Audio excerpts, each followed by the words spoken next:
Waste जो है हमेशा से भारत का मजाक उड़ाता रहा हो, चाहे वो नीम की दतुन हो, चाहे कंडे की राख से बर्तन धोने को लेके हो, चाहे ये गिलकी का जो लूफा है, जो अंदर का हिस्सा रहता है इसका, उससे नहाना और बर्तन धोने को लेके हो।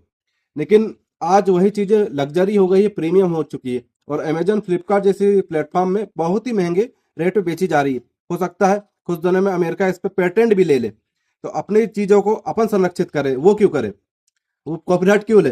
तो अपने को इसको संरक्षण करना बहुत जरूरी है, इसका यूज वापस करना जरूरी है, क्योंकि आज के समय में इतनी केमिकल हो रहा है, इतना एडल्ट्रेशन हो रहा है सारी चीजों में, कि आदमी बीमार से और बीमार होते जा रहा है।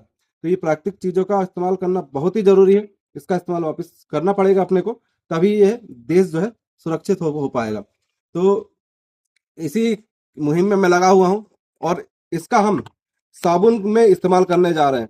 तो जल्दी प्रोडक्ट रेडी होगा और आप लोगों के लिए उपलब्ध होगा। अब